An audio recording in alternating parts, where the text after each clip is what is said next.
ही सम्यक दर्शनाचे भेद आणि प्रभेद. आत्मा का विपरीत अभिप्राय रहित श्रद्धान सम्यक दर्शन है.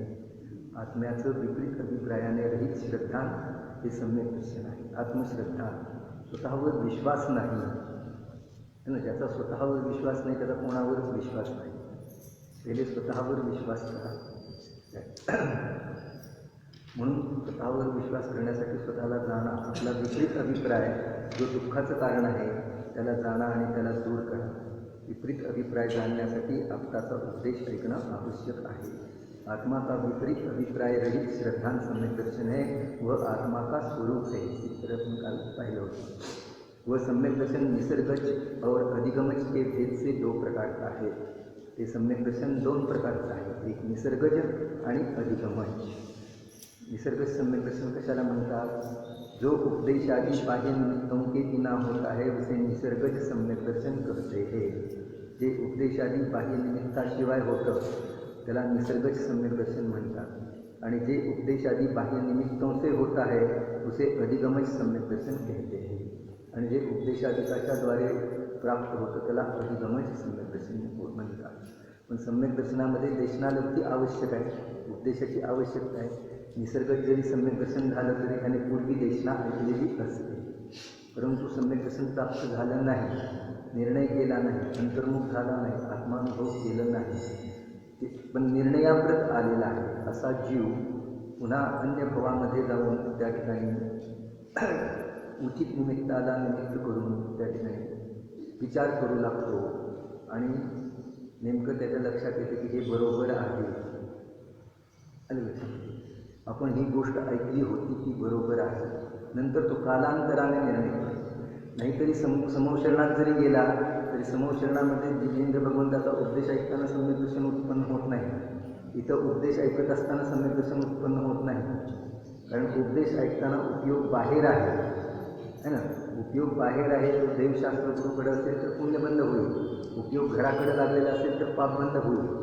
आले लक्षात? उपयोगाच्याद्वारे पाप बांधला जातो, उपयोगाच्याद्वारे पुण्य बांधलं जातं आणि उपयोगाच्याद्वारे धर्म म्हणजे सम्यक दर्शन प्रगट होतं. हा जर उपयोग 5 इंद्रिय निघून मनातून निघून आपल्या स्वरूपाकडे लागेल, आपल्या स्वरूपाचा निर्णय करेल आणि स्वरूपाची अनुभूती करेल तर सम्यक दर्शन उत्पन्न होईल. उपदेश ऐकल्यानंतर अंतर्मुहूर्तानंतर कालांतराने किंवा नंतर कालांतराने रस्त्याने जाता जाता पण त्या उपदेशाचा विचार करत चाललेला आहे, तत्व विचार करत चाललेला आहे, तर त्याच्याद्वारे त्याला सम्यक दर्शन होऊ शकतं. नंतर अचानक ना जिनेंद्र भगवंताच्या पादमूलाशी म्हणजे जिनेंद्र भगवंताचा उपदेश ऐकल्यानंतर शाहीक सम्यक दर्शनाची गोष्ट आहे ना. जिथे जिनेंद्र भगवान आहेत, जिनेंद्र भगवंताच्या पादमूलाशी अशा दोन अर्थ केलेले आहेत.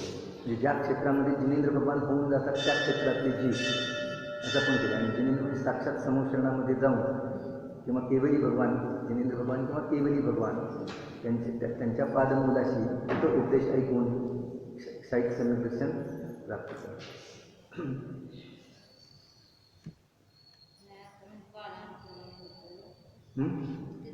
लगेच नाही, तिथं सुद्धा पादमूलाशी जरी असेल उपदेश ऐकून लगेच सम्यक दर्शन नाही, कारण उपयोग बाहेर आहे ना. तो अंतर्मुख करून त्याचा विचार करायला लागेल, निर्णय करेल नाही. धारणा निर्णय नंतर अनुभूती आहे ना. निर्णयानंतर हे असंच आहे, त्याच्यामध्ये बिलकुल खोटं एक अंश देखील नाही. शरीर आणि आत्मा भिन्नच आहे आणि मी कोण आहे? शरीरच आहे. हां, आत्माच आहे असा निर्णय करेल. म्हणण्याची गोष्ट नाही, निर्णयाची गोष्ट आहे.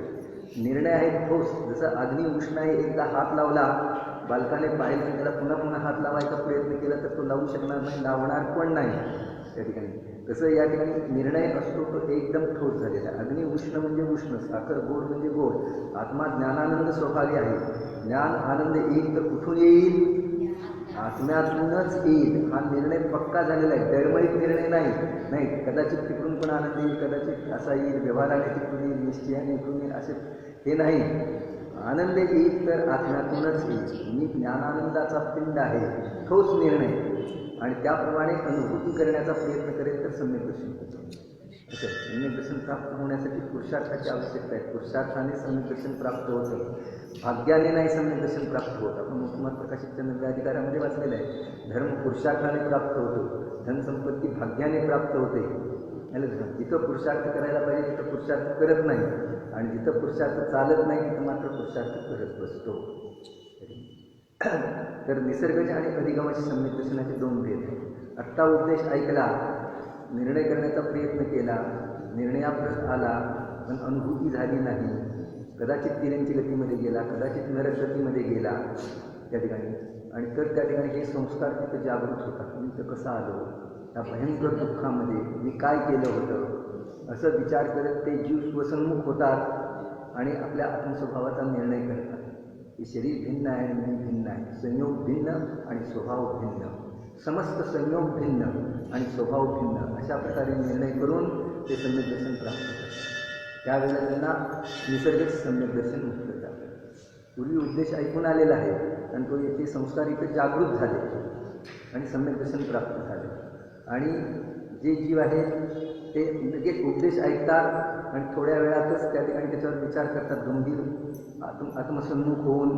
तरी ही देशना मिळालेली आहे, खूप किमती आहे, त्याचं मूल्य त्या ठिकाणी 3 लोकांमध्ये श्रेष्ठ आहे, 3 लोकांमध्ये ही जिनवाणी पूज्य आहे, आणि अशा प्रकारे बहुमान आणून जिनवाणी धारण करतात, तिच्यासंबंधी विचार करतात आणि सम्यक दर्शन प्राप्त करतात. त्यांना अधिगमश सम्यक दर्शन म्हटलं जातं. याची गोष्ट लक्षात. पावसात पडणारे जे बेडूक असतात ते छोटे छोटे, त्यांना तिसऱ्या अंतर्मुहूर्तात सम्यक दर्शन प्राप्त होतं. अशी पण आहेत काही श्लोकसारमध्ये आलं ना, पावसामध्ये एवढेसे छोटेसे बेडूक पडतात. पहिल्या अंतर्मुहूर्तात पर्याप्ती पूर्ण करतात, दुसऱ्या अंतर्मुहूर्तात विचार करायला लागतात, स्वसन्मुख होतात, आणि तिसऱ्या अंतर्मुहूर्तात सम्यक दर्शन प्राप्त करतात. हा निसर्गच सम्यक दर्शन. त्यांना कुठं उपदेश वगैरे मिळाला, लगेच निसर्गच सम्यक दर्शन, लगेच उपदेश प्राप्त केला. आणि अधिगम सम्यक दर्शन सिंहाच्या पर्यायामध्ये जानवृत्तीधारी म्हणून उपदेश दिला. विचार करतो हा जीव, मी सिंह नाही मग मी कोण आहे, हे शरीर माझं नाही मग ते कोणाचं आहे, अशा प्रकारे गंभीरपणे विचार करतो. ही तर सत्य देशना आहे त्या ठिकाणी.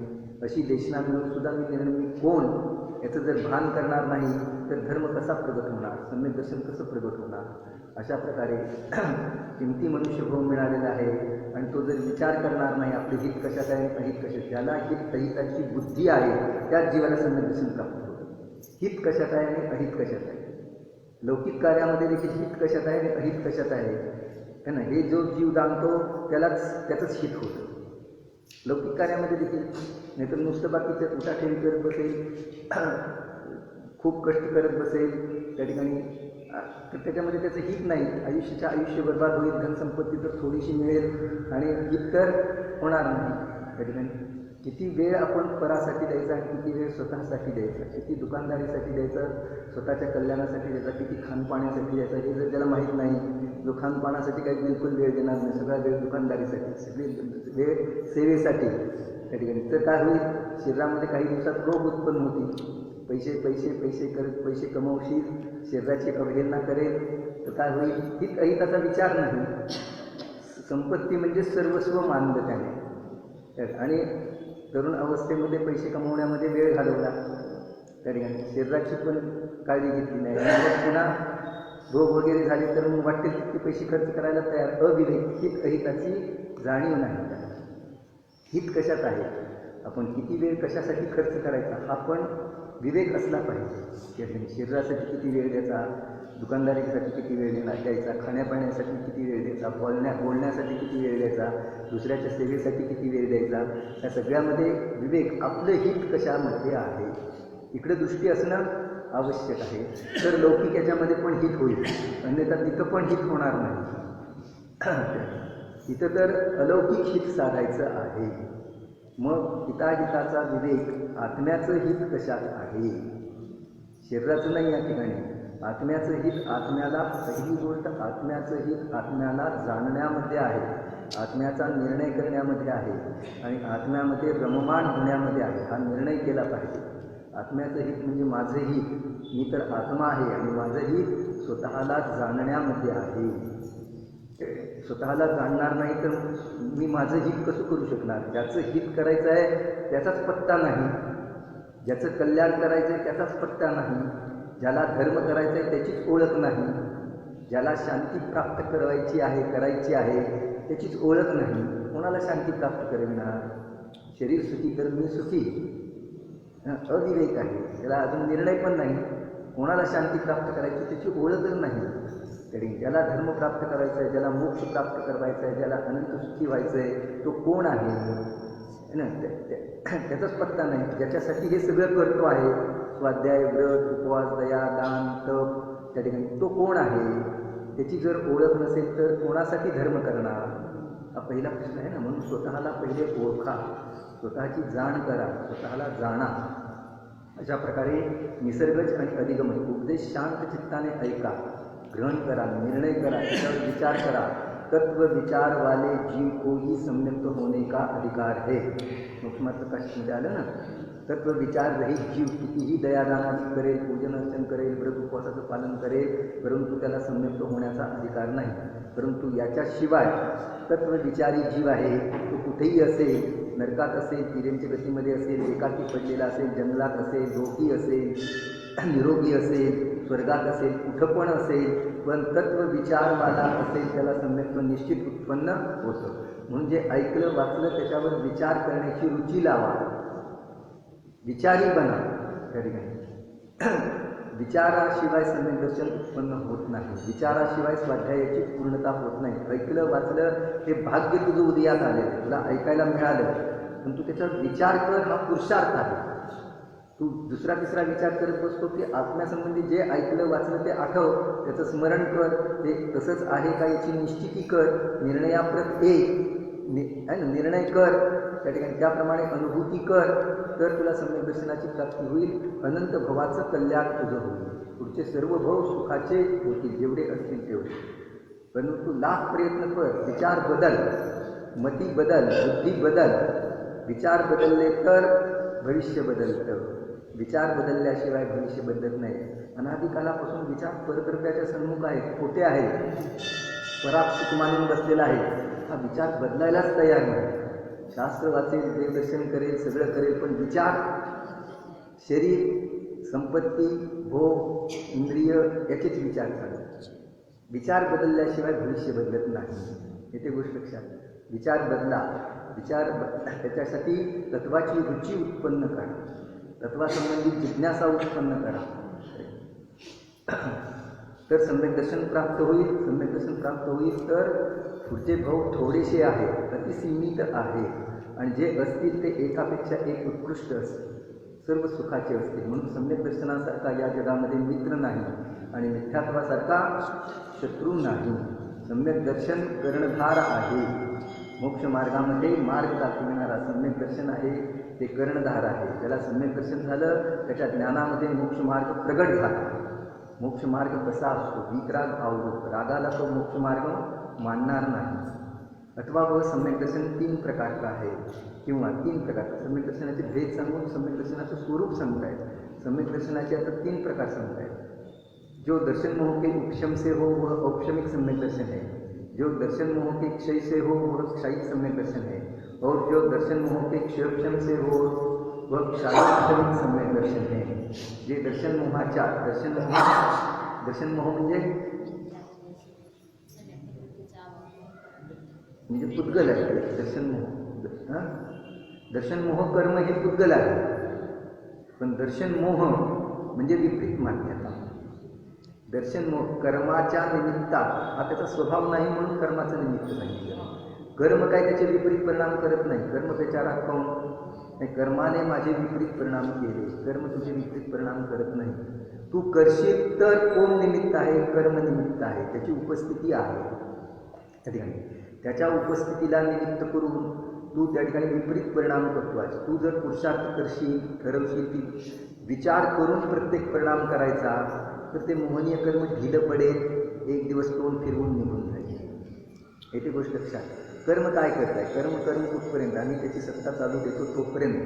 एकदा का ठरवलं त्याची सत्ता चालू द्यायची नाही, प्रत्येक गोष्ट विचारपूर्वक करायची. धर्म पहिल्यांदा प्रत्येक गोष्ट संसारामध्ये विचारपूर्वकच करतो, त्याला सांगण्याची आवश्यकताच नाही. पण धर्म आहे तो अविचारपूर्वक करतो, जे रूढी परंपरा वगैरे घराणेशाही त्याप्रमाणे करतो. धर्म विचारपूर्वक करतो, याच्यामध्ये मला लाभ काय आहे, याच्यामध्ये हानी काय, धर्म काय, धर्म कशाचं नाव आहे ना, याचं फळ काय आहे. धर्म आहे तो विचारपूर्वक केला पाहिजे. तो विचारपूर्वक कोणी करत नाही. जे परंपरेने चालत आलेलं आहे, बस मंदिरात जायचं, पूजन करायचं, देवदर्शन करायचं म्हणजे झाला धर्म. मंदिरात गेला, देवदर्शन केलं, पूजन केलं त्या ठिकाणी तर काय होईल? पुण्य मिळेल. काही मिळणार नाही, प्रत्येकाचं फळ आहे. तू देव होशील स्वर्गातला. देवादिदेव अरिहंत नाहीच होणार. देवादिदेव अरिहंत व्हायचं असेल तर देव जे सांगतायत ते ग्रहण कर. देवदर्शन करून काम होणार नाही. देव जे सांगतात ते ऐकावं लागेल तुला. अरिहंत भगवान जे सांगतायत ते देशनालब्धी त्या ठिकाणी ती ग्रहण करून तिच्यावर विचार करावा लागेल गंभीरपणे. आपल्या स्वरूपाचा निर्णय करावा लागेल. तर तू देवांचा देव अरिहंत भगवान बनशील, अरिहंत देव बनशील.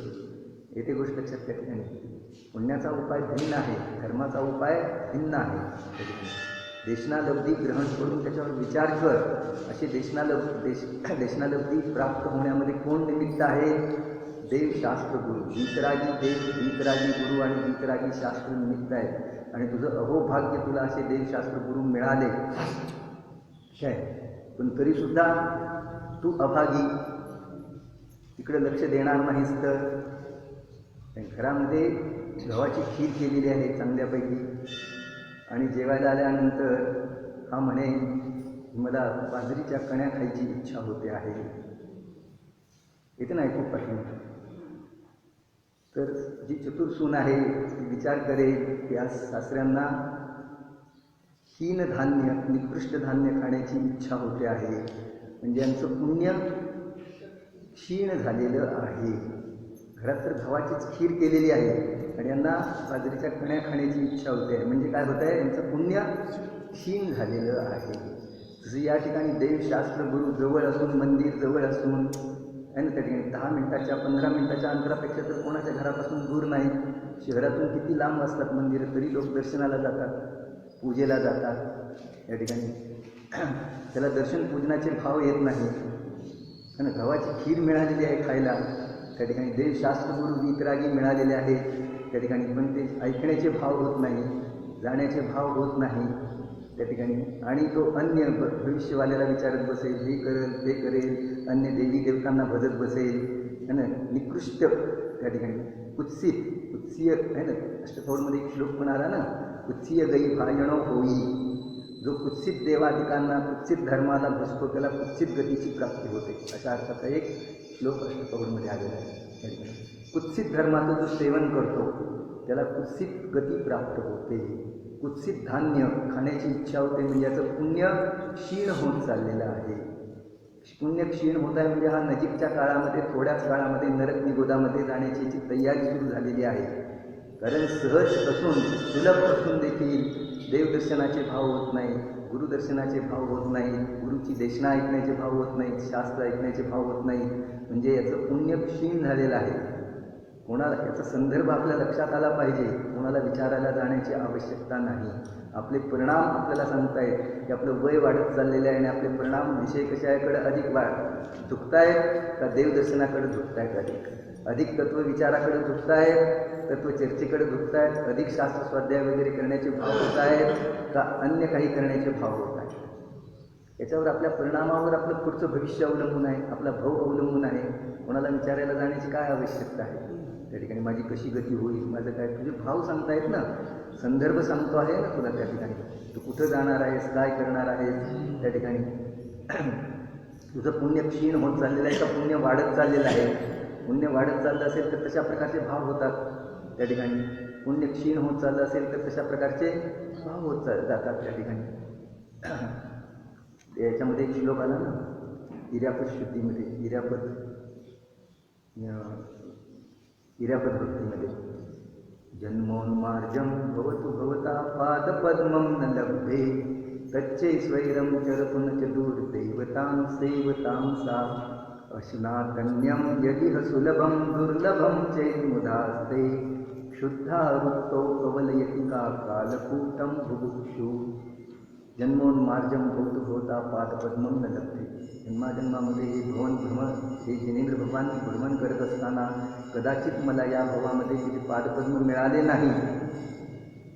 कच्चे स्वैरम तर मी स्वैराचारी बने. कच्चे स्वैरम करतून दुर्दैवताम सेवताम सा. पण मी दुसऱ्या कोणालाही शरण जाणार नाही. दूरदेवता वगैरेला शरण जाणार नाही. रागी द्वेषी जीवांना मी शरण जाणार नाही. त्यांचा आश्रय करायला जाणार नाही. सम्यक दर्शन काय आहे ते पुढे येणार आहे.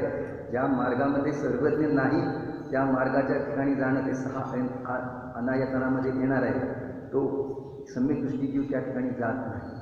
त्या लोकांची संगती करत नाही त्या ठिकाणी की ज्याच्यामुळे रागद्वेष वाढतील. ज्यांना सर्वज्ञ मान्य नाही अशांशी संगती करत नाही. अशा क्षेत्रामध्ये जात नाही वगैरे असं येणार आहे या ठिकाणी. तर या ठिकाणी भले तुझे चरणकमल मिळाले नाही, तुझा उपदेश ऐकायला मिळाला नाही तर मी स्वैराचारी बने. परंतु चुकूनसुद्धा मी अन्य देवी देवतांना रागीद्वेषी लोकांना त्या ठिकाणी मित्र करणार नाही. रागीद्वेषी देवांना भजणार नाही. कारण कालकूटम भुभुक्षु सुलभ अन्न नाही मिळालं तर कालकूट विष असलेलं त्या ठिकाणी पंचामृत भोजन जरी असेल तर कोण भक्षण करेल असं सवाल केलेला आहे त्या ठिकाणी. सुलभ अन्न मिळालं नाही उपाशी राहील मी त्या ठिकाणी. परंतु कालकूट विष भक्षण. कालकूट विष कशाला म्हटलं?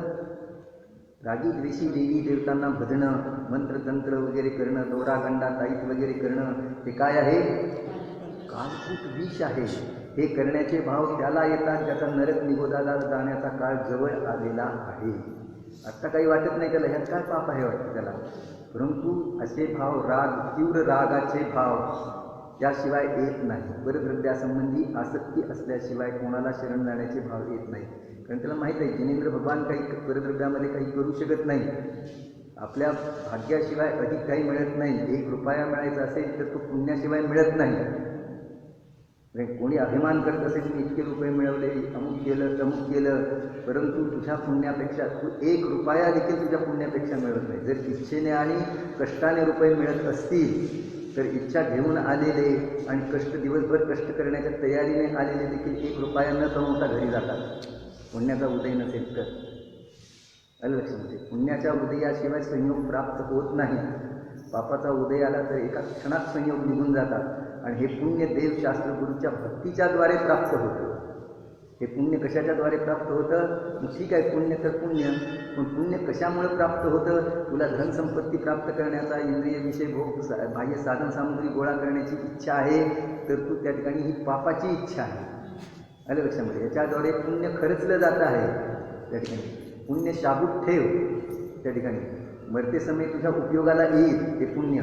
अन्यथा हे सगळं पुण्य तू खर्चून टाकशील तर तुझ्या काल उपयोगाला येईल. सटरपटर गोळा करत बसतील, हे घे हे घे ते घे. प्रत्येक वस्तू खरेदी करण्यामध्ये पुण्य खरंच आहे हे त्याला माहीत नाही. नुसते पैसे खर्च होत नाही तर त्याचं पुण्य पण खर्चलं जात आहे. येथे गोष्ट लक्षात. आणि हे पुण्य जर क्षीण होऊन जाईल तर त्या ठिकाणी मरते समय त्या ठिकाणी देवशास्त्र गुरूचं दर्शनसुद्धा मुश्किल होऊन जाईल त्या ठिकाणी. ते पुण्य की त्या ठिकाणी शेवट आपल्याला देवशास्त्र गुरूचं दर्शन मिळेल त्या ठिकाणी, गुरुची देशना कानामध्ये पडेल, ते पुण्य कामाचं. अन्यथा ते पुण्य काय कामाचं? ती संपत्ती त्या ठिकाणी जी पुण्यामुळे प्राप्त झाली आहे. पुण्याचा उदय असेल तर ती संपत्ती सुख देण्यामध्ये कारणभूत ठरते. पापाचा उदय असेल तर ती संपत्ती दुःख देण्यामध्ये कारण ठरते. संपत्ती असून काय करायचं? पुण्याचा उदय नसेल तर झालं ना. मन निर्मळ असेल त्या ठिकाणी तर त्या ठिकाणी संपत्ती कामाची आहे. आणि मन मलिन असेल तर यदि पाप निरोधो अन्य संपदा किं प्रयोजनम अथ पापाश्रयो अस्ति अन्य संपदा किं प्रयोजनम. जर तुझं मन निर्मळ आहे तर त्या ठिकाणी संपत्ती मिळवण्याची काय गरज आहे? कारण तुझं मन निर्मळ आहे तर तुला सगळे मदत करणार आहे. तुझं पुण्य तुला उदयात येणार आहे त्या ठिकाणी. काही शरीरामध्ये रोग झाला, करोडो उपसर्ग आले तर ते पुण्याच्याद्वारे क्षणात दूर होणार आहे. थोडंसं सुंठ दालचिनी घेतली तर तुझा रोग बरा होणार आहे. आणि पुण्य जर क्षीण झालं तर शेकडो औषधं करून, भारी भारी औषधं करून सुद्धा तुझा रोग बरा होणार आहे. आपण प्रत्यक्ष पाहतो किती रुपये खर्च केले पण रोग बरा होत नाही. आणि थोडंसं काही झालं, घरगुती औषध केलं तर रोग बरा झाला. पुण्याची महिमा आहे. पुण्य आहे तोपर्यंत हे सगळं अनुकूलता असते. पुण्य संपलं तर अनुकूलता संपली. पुण्याला वाटतं नाही धनसंपत्तीमुळे मी हे केलं. अरे तुला धनसंपत्ती किती असेल आणि पापाचा उदय आला तर तुला त्या धनसंपत्तीकडे पाहत बसावं लागेल, आकुल व्याकुल व्हावं लागेल. त्याच्यापेक्षा काही होणार नाही त्या ठिकाणी. म्हणून तर परिणाम निर्मळ आहेत तर धनसंपत्ती कमवण्यात काय अर्थ आहे, आणि परिणाम मलिन आहेत तर धनसंपत्ती कमवण्यात काय अर्थ आहे. किती धनसंपत्ती असेल आणि परिणाम मलिन असतील तर है ना. यदि सुपुत्र त्या ठिकाणी अन्य संपदा किम प्रयोजनम. धनसंपत्तीचं काय प्रयोजन. जर सुपुत्र आहे तर संपत्ती मिळवण्याची काय गरज आहे, तो तुझ्यापेक्षा 10 पट कमवेल.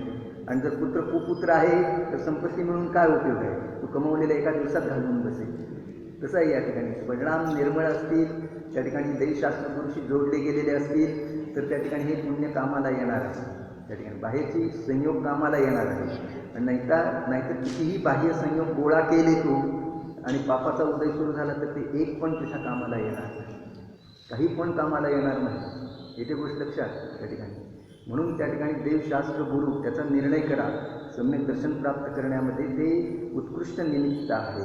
देवगुरु शास्त्र आहे ते सम्यक दर्शन प्राप्त करण्यामध्ये निमित्त आहे. कृष्णपंचरापाचारामध्ये आलं ना, श्रद्धानम परमार्थानम अक्कागम तपोभृताम त्रिमूढ पौरमष्टांगम सम्यक दर्शनम अस्मयम. 3 मूर्तेने रहित असं सम्यक दर्शन प्राप्त कर. तर सम्यक दर्शन 3 प्रकार का है. दर्शन मोह के उपशम से वो वह औपशमिक सम्यक दर्शन है. दर्शन मोह म्हणजे विपरीत मान्यता. शरण कोण आहे, आपला आत्माच शरण आहे, देवशास्त्र गुरुच शरण आहे, याच्याशिवाय मला कोणीही शरण नाही. त्या ठिकाणी यांच्या निमित्तात जे पुण्य उत्पन्न होत आहे त्याच्याद्वारे अनुकूलता प्राप्त होते आहे. हे पुण्य संपलं तर अनुकूलता पण संपली. त्या ठिकाणी अशा प्रकारे कर्मावर आणि धर्मावर विश्वास उत्पन्न होईल. उपशम, कर्माचा उपशम म्हणजे कर्म खाली बसल्यानंतर, गाळ खाली बसल्यानंतर जशी निर्मळ जलाची अनुभूती होते त्या ठिकाणी, तशा प्रकारे उपशम सम्यकत्वामध्ये आपल्या आत्मस्वभावाची खऱ्या देवगुरुशास्त्राचा निर्णय होतो. किरींची जीव असेल तरीसुद्धा त्याला देखील देवशास्त्र गुरुचा निर्णय होतो. भले तोंडाने त्याला अर्यंत म्हणता येत नाही, नमोकार मंत्र म्हणता येत नाही, पण त्याला देवाचं स्वरूप, गुरुचं स्वरूप, जिनवाणीचं स्वरूप समजलेलं आहे. त्या ठिकाणी त्याला म्हणतात औपशमिक सम्यक दर्शन. जसं गाळ खाली बसल्यानंतर निर्मळ जलाची अनुभूती येते ना. पाणी कसं असतं, चिखल मिसळलेला आहे, पाऊस पडलेला आहे आणि गढूळ पाणी येत आहे, त्याला आपण पाणी समजत नाही, कारण आपल्याला निर्मळ जल काय आहे ते माहीत आहे. आणि जर असं पाणी आलं नळाला तर आपण काय करतो, त्याच्यामध्ये तुरटी फिरवून ते स्थिर करतो आणि निर्मळ जलाचं सेवन करतो. तसं निर्मळ आत्म्याची अनुभूती, त्याचं नाव औपशमिक सम्यक दर्शन आहे. जो दर्शन मोह के क्षय से हो वह क्षयिक सम्यक दर्शन आहे. त्यामध्ये जो बसलेला गाळ आहे तो पूर्ण काढून टाकून, अलग करून जे निर्मळ जल प्राप्त होतं त्याची जी अनुभूती आहे ते क्षयिक सम्यक दर्शन. ते कायम पुन्हा त्याच्यामध्ये मलिनता येत नाही. तरी उपशम सम्यक दर्शनामध्ये काय होतं, अंतर्मुहूर्तामध्ये ते पाणी हल्लं तर त्याच्यामध्ये गढूळपणा उत्पन्न होतो, पुन्हा ते मलिन होतं.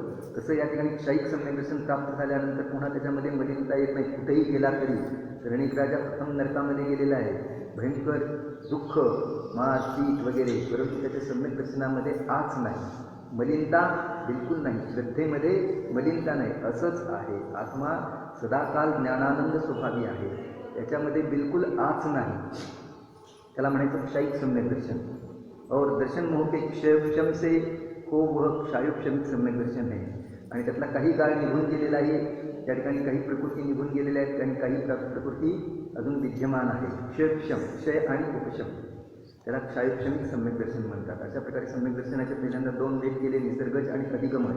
त्यानंतर 3 भेद केले त्या ठिकाणी, औपशमिक, क्षायुक्षमिक आणि क्षायिक. या काळामध्ये औपशमिक सम्यक दर्शन, क्षायुक्षमिक सम्यक दर्शन प्राप्त होतं, क्षयिक सम्यक दर्शन प्राप्त होत नाही.